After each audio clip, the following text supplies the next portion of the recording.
Hello students, मैं Dilip Pawar, assistant professor history, government college Nagaur. तो आज अपन बीए थर्ड में वर्ल्ड हिस्ट्री है उसकी शुरुआत करते हैं। जो सबसे पहला टॉपिक अपन जो उठा रहे हैं वो है अमेरिकन रेवोल्यूशन यानी अमेरिकी क्रांति। तो इस टॉपिक को अपन आज पढ़ेंगे। तो सबसे पहले अपन बात करते हैं इंट्रोडक्शन की। इंट्रोडक्शन में जो अपन पॉइंट डाल सकते हैं वो है ये कि it was the turning point in the colonial history, यानी औपनिवेशिक इतिहास के अंदर एक बहुत बड़ी घटना थी। औपनिवेशिक इतिहास की सबसे बड़ी घटना में से आती है अमेरिकी क्रांति। It set the pattern for future liberation, यानी भविष्य में जितने देशों को आज़ादी मिलने वाली थी उनके पैटर्न को यहाँ पे सेट किया गया। यानी पहला उदाहरण अपन को यहाँ पे देखने को मिला कि कोई औपनिवेशिक देश है उसने आज़ादी प्राप्त की, उसके बाद दूसरे परतंत्र देशों ने भी काफ़ी समय के बाद यहाँ से उदाहरण लेते हुए, यहाँ से सीख लेते हुए अपने अपने देशों को आज़ाद कराया। फिर it was the first example of decolonisation. जैसे मैंने कहा, डीकोलोनाइजेशन को अपन हिंदी में क्या कहते हैं, अपन देख लेते हैं। डीकोलोनाइजेशन यानी औपनिवेशिक शासन से मुक्ति। डीकोलोनाइजेशन मीनिंग इन हिंदी उपनिवेशवाद, यानी औपनिवेशिक शासन से मुक्ति उसका पहला उदाहरण था। फिर अपन आगे चलते हैं। It was a lab for new political ideas and institution, यानी एक प्रकार की लैब की तरह कार्य किया था अमेरिकन क्रांति ने, क्योंकि अमेरिकन क्रांति के फलस्वरूप नए नए राजनीतिक विचार उत्पन्न हुए थे, नई नई राजनीतिक संस्थाएं उत्पन्न हुई थी। It open the door for modern age, यानी एक आधुनिक युग की शुरुआत हुई अमेरिकी क्रांति के साथ। First successful struggle against colonial, जैसे अपन बात कर चुके हैं, पहला उदाहरण था जिसने आज़ादी प्राप्त की साम्राज्यवादी देश के खिलाफ। यहाँ पे इस क्रांति के अंतर्गत अमेरिका है उसने ब्रिटेन से आज़ादी प्राप्त की थी। वाइट रिवोल्ट अगेंस्ट वाइट, यानी इस क्रांति में गोरे लोगों ने ही गोरे लोगों के खिलाफ विद्रोह किया, क्योंकि जो अमेरिका में कौन से लोग रहते थे, जो पूर्व में ब्रिटेन से गए हुए लोग अमेरिका में जाके सेटल हुए, वही लोग अमेरिका में रहते रहे। फिर आगे चल के इन्होंने एक क्रांति की जिसमें ब्रिटेन को ही परास्त किया। तो it was a whites revolt against the whites. फिर अपन आगे बात करते हैं। देखो, अमेरिका जो देश था उस समय में वह 13 कॉलोनियों में विभक्त था, और सबसे बड़ी बात यह थी कि इन 13 कॉलोनी में ब्रिटेन का नियंत्रण वैसे ही बहुत कम था, यानी बहुत गहरा राजनीतिक नियंत्रण अमेरिका पे कभी रखा नहीं गया ब्रिटेन के द्वारा। There was only least political control.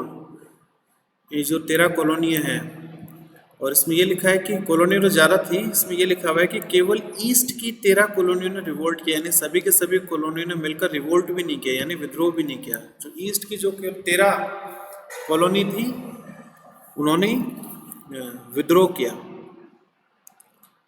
फिर इसके आगे चलते हैं अपन। इनको अधिक शक्तियां दे रखी थी, जैसे भारत में ब्रिटेन ने बहुत अधिक गहराई तक राजनीतिक सत्ता भारत में स्थापित की, वैसा मामला यूएसए में नहीं था, क्योंकि वहाँ पे काफ़ी अधिक आज़ादी दे रखी थी। जो अमेरिका के लोग थे उनको अधिकार भी बहुत अधिक दे रखे थे भारत की अपेक्षा। तो केवल एक ढीला ढाला नियंत्रण ब्रिटेन के द्वारा अमेरिका में रखा गया। फिर अपन ने उसको उदाहरण दिया। दूसरा उदाहरण कौन सा है कि सभी के सभी कॉलोनी की एक अलग से लेजिस्लेचर था। लेजिस्लेचर का मतलब क्या, उनकी एक अलग से संसद हुआ करती थी, यानी these were autonomous colonies. Autonomous का मतलब ये कि स्वायत्ता शाही ये कॉलोनी थी अमेरिका में। Only nominal control of Britain, Britain का केवल ऊपर ऊपर का ही नियंत्रण था इनके ऊपर। फिर अपन कारणों की बात करते हैं, किन कारणों से, रीजन जिसके कारण अमेरिकी क्रांति हुई। आप अपन देख सकते हैं कि ये जो लोग ब्रिटेन से यूएसए में आए और यहाँ पे आके बस गए, इनका जो प्रेम है यूएसए के प्रति कहीं ज़्यादा था, जबकि कहाँ के पूर्वज रहे हुए हैं, ये ब्रिटेन के पूर्वज थे सारे के सारे, यानी इनके पूर्वज ब्रिटेन में रहे हैं, लेकिन उसके बावजूद भी जो उनका प्रेम है, जो उनका राष्ट्र प्रेम है, वो अमेरिका के प्रति था। It was not for Britain. Britain से बिल्कुल वो कट ऑफ हो चुके थे, यहाँ पे आके इसी देश के ही हो गए। तो ब्रिटेन के साथ जो भी वफादारी थी, लॉयल्टी थी, वो उनकी खत्म हो चुकी थी। और जिन लोगों ने रिवोल्ट किया, जिन लोगों ने विद्रोह किया, उनमें से 90% लोग ब्रिटिश ही थे, जिसके बारे में बात कर रहा हूँ। यानी ब्रिटिश लोगों का ही विद्रोह था ब्रिटेन के अगेंस्ट में, लेकिन अमेरिकी धरती पे। तो इनमें क्यों ऐसा क्यों कारण है, देखो उसमें इसका कारण स्पष्ट कर रखा है। क्यों जो अमेरिका में आए हुए ब्रिटिश लोग थे वो ब्रिटेन को पसंद नहीं करते थे, क्योंकि जो लोग अमेरिका में आए थे उनको यहाँ पे सजा के तौर पे यहाँ पे भेजा गया, उनको एग्जाइल किया गया। एग्जाइल का मतलब ये है कि ब्रिटेन से उनको देश निकाला दिया गया, फिर उनको यूएस से भेज दिया गया, यहाँ पे आके वो रहने लगे। दे एस्केप्ड परसिक्यूशन, कुछ लोग अपनी जान बचा के ब्रिटेन से भागे थे, क्योंकि राज्य है ब्रिटेन में अत्यधिक अत्याचारी हो चुका था, चर्च के भी अत्याचार ब्रिटेन में बहुत अधिक हो रहे थे, उनसे बचने के लिए लोग भागकर अमेरिका में आ गए। तो इसलिए वो लोग ब्रिटेन से नफरत करते रहे, ब्रिटिश पीपल थे, उसके बाद भी वो ब्रिटेन से नफरत करते रहे। इकोनॉमिक कंपल्सन, कुछ लोग आर्थिक कारणों से भाग के अमेरिका में आ गए, और कुछ लोग some of them wanted to live with free ideas, और कुछ लोग हैं वो आज़ादी के आदर्श के बीच में रहना चाहते थे, यानी वो अधिक आज़ादी चाहते रहे। फिर अपन इसके बारे में अपन आगे बात करते हैं, और कौन सा कारण है जिसके कारण ये लोग ब्रिटेन को पसंद नहीं करते थे। लैंड, एक जमीन भी उस समय का महत्वपूर्ण कारण है, क्योंकि देखो जब वो लोग अमेरिका में आए थे तो अमेरिका में कोई विकास पहले हो नहीं रखा था। यहाँ पे जो जमीन है वहाँ पे बहुत मोटी घास उगा करती रही, thick grass, not easy to clear, तो उस घास को काटना आसान नहीं था। वो लोग यहाँ पे आए तो उनको विकसित जगह नहीं मिली, उन्होंने खुद ने अपना खून पसीना बहा के अमेरिका को विकसित बनाया, अमेरिका में विकास किया। उन्होंने जो मोटी घास उगा करती रही अमेरिका में उसको काटा, उसको काटना आसान नहीं था। तो they had done a lot of hard work. इसका मतलब ये है कि उन्होंने खूब सारी मेहनत की थी अमेरिका की धरती पे, इसलिए जो उनका प्यार है वो अमेरिका के प्रति कहीं अधिक था ब्रिटेन की बजाय। उनका क्लाइमेट भी ऐसा है, देयर वाज हार्ड क्लाइमेट। तो क्लाइमेटिक जो चुनौतियां हैं, जो मौसम संबंधी चुनौतियां, उनका सामना करते हुए उन्होंने अमेरिका को अपने खून पसीने से उसका विकास किया। तो they started right from the scratch, यानी बिल्कुल उन्होंने शुरू से शुरुआत की अमेरिका में आके। They begin right from the scratch, यानी बिल्कुल बिगिनिंग से, शुरुआत से उन्होंने विकास करना शुरू किया। अमेरिका में कुछ भी नहीं था, बंजर था उस समय के अंदर, उसको पूरा एक देश बनाया इन लोगों ने। नो हेल्प फ्रॉम ब्रिटेन, और जो भी उन्होंने अमेरिका में यह विकास किया उसमें उन्होंने ब्रिटेन से कोई सहायता नहीं ली। तो they were emotionally attached to their land, वह भावनात्मक रूप से अमेरिका से जुड़े हुए थे, जिसके बारे में बार बार कह रहा हूँ। फिर इसके बाद अपन दूसरे कारण के बारे में बात करते हैं, मैच्योर्ड। जो यहाँ के लोग थे, जो अमेरिका में लोग रह रहे थे, वो मैच्योर्ड थे, वो परिपक्व थे, मानसिक रूप से परिपक्व थे। क्यों परिपक्व थे? उसका पहला कारण तो ये है क्योंकि उनको खूब सारे अधिकार मिल रखे थे। तो इन लोगों को कीमत पता थी, जो उनको अधिकार मिल रखे हैं, जो उनको लिबर्टी मिल रखी है, उनकी कीमत क्या है। तो political, administrative, economic and culturally, तो दीज पीपल वो राजनीतिक तौर पे मैच्योर थे, परिपक्व थे, प्रशासनिक तौर पे परिपक्व थे, क्योंकि अपना प्रशासन खुद चला रहे थे, ब्रिटेन का लिमिटेड कंट्रोल था। आर्थिक तौर पे परिपक्व थे, उनको आर्थिक आज़ादी भी दे रखी थी, सांस्कृतिक आज़ादी भी उनको पूरी दे रखी थी। भारत में ऐसा बिल्कुल नहीं था। भारत में ब्रिटेन ने बहुत टाइट कंट्रोल रखा था। मोस्टली सेल्फ रूल, स्वयं का नियंत्रण था यहाँ पे, इनकी खुद की संस्थाएं थी यहाँ पे। और ब्रिटेन क्या करता रहा, it was providing only top layer of administration, केवल प्रशासन की ऊपरी सतह पे ब्रिटेन का नियंत्रण था। बाकी नीचे बॉटम लेवल पे, जो डाउन का लेवल है, बॉटम सबसे निचले स्तर पे, पूरा का पूरा नियंत्रण अमेरिकी लोगों का ही था। और उनमें भी जैसे अपन ने बात की, सबके पास अपनी अपनी संसद थी, हर कॉलोनी के पास अपनी एक अलग संसद हुआ करती थी, जहाँ लोग चुनकर अमेरिकी प्रतिनिधियों को वहाँ पे भेजा करते थे। Society, no tension as in Europe. और सकारात्मक चीज अमेरिका में यह थी कि समाज में भी यहाँ पे कोई संघर्ष नहीं था, शांति में व्यवस्था थी अमेरिका में। तो there was no tension in the society, जैसे यूरोप में उस समय में बहुत अधिक टेंशन थी, सोशल टेंशन थी उस समय में, यूरोप में, ब्रिटेन में। ऐसा अमेरिका में कुछ नहीं था, इसलिए यहाँ के लोग बहुत अधिक परिपक्व थे, दे वर मेंटली मैच्योर्ड।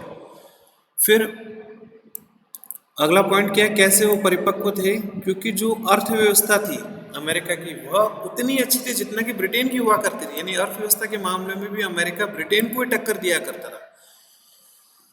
जैसे प्लांटेशन, जो प्लांटेशन का कार्य हो गया, जैसे चाय उगाने का जो खेती हो गई, जो प्लांटेशन का कार्य है। फिर जो व्यापारी है, इन इंटरकॉन्टिनेंटल ट्रेड, जो अमेरिका के व्यापारी थे वो अंतर महाद्वीपीय व्यापार में जुड़े हुए थे, अंतर्राष्ट्रीय व्यापार में भी जुड़े हुए थे। उन्होंने खूब सारी इंडस्ट्री भी स्थापित कर ली, उद्योग भी स्थापित कर लिए।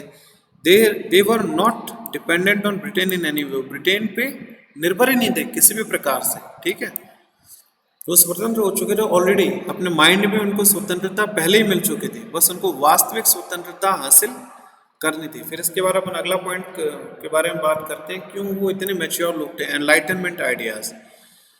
अब एनलाइटनमेंट को अपन कहते हैं प्रबोधन का काल, enlightenment, ENLGST। Enlightenment is meaning in India, ये है आत्मज्ञान उम्र कुछ अलग इसम दे दिया। एनलाइटनमेंट को अपन कहते हैं प्रबोधन का काल, जो यूरोप में आया था। तो जो प्रबोधन का काल है उसके विचारों का अमेरिका पे अत्यधिक प्रभाव पड़ा था। जैसे बेंजामिन फ्रैंकलिन एक विचारक था अमेरिका का, थॉमस जेफरसन एक विचारक था अमेरिका का, राजनीतिक थिंकर था, पेट्रिक हेनरी, ये सारे के सारे जो विचारक हैं ये एनलाइटनमेंट यानी प्रबोधन के काल के विचारों से अत्यधिक प्रभावित थे। इसी कारण क्या हुआ, ये सारे के सारे इंटेलेक्चुअल थे अमेरिका में, बौद्धिक वर्ग थे, जिन्होंने एक राह प्रदान की अमेरिकी क्रांति को, एक प्रकार का बौद्धिक आधार दिया अमेरिकी क्रांति को। क्योंकि कोई भी क्रांति तभी सफल हो सकती है जब वहां पे बुद्धिजीवियों का भी अच्छा खासा योगदान हो। New nature of parliamentary democracy, यानी जो लोकतंत्रीय प्रणाली है उसकी प्रकृति से अच्छी तरीके से परिचित थे ये लोग। Laws of parliament only to territory represent, इनको पता था, बहुत विशेष बात पता थी कि जो संसद के कानून होते हैं वह केवल उसी सीमा पर ही एप्लीकेबल होते हैं जो सीमा उस संसद के अंतर्गत आती है। आप समझ रहे हैं, यानी जहां तक एक संसद का कार्य क्षेत्र है उन्हीं क्षेत्रों तक जो संसद है उनके नियम अप्लाई होंगे। Laws of parliament are applicable only to the territory represent. समझ आ गया ना इसके अंदर, यानी इनका कहने का मतलब ये था कि ब्रिटेन में जो कानून बना रहे हैं वो हम पे क्यों एप्लीकेबल हो। जो हमारे कानून है हमारी यहाँ की संसद खुद बनाती है, ब्रिटेन इतना दूर है तो वहाँ के बने हुए कानून हम पे एप्लीकेबल ही नहीं हो सकते, ये लोकतंत्र के खिलाफ है, ऐसा इन लोगों का कहना था।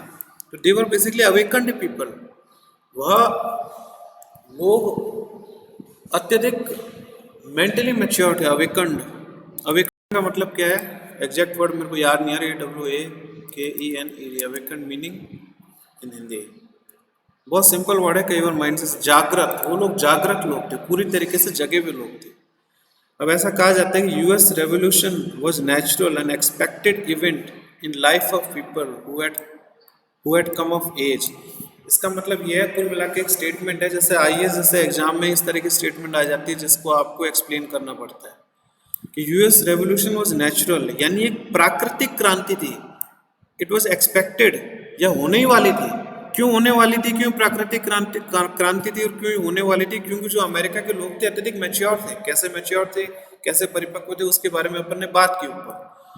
And it was an expected event in life of people, उन लोगों के जीवन में यह जो घटना है वह आने ही वाली थी, निश्चित तौर पे आने वाली थी, क्योंकि who had come of age, उन्होंने एक युग को परिभाषित किया अमेरिकी लोगों ने, यानी वो अत्यधिक परिपक्व लोग थे, खूब सारे अधिकारों को पहले ही भोग रहे थे, वो और अधिक अधिकार चाह रहे थे वो अपने लिए।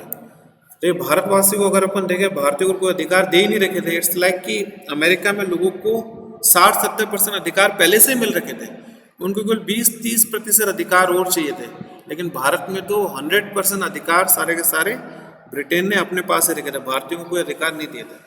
अब प्रशासन के बारे में अपन बात करते हैं।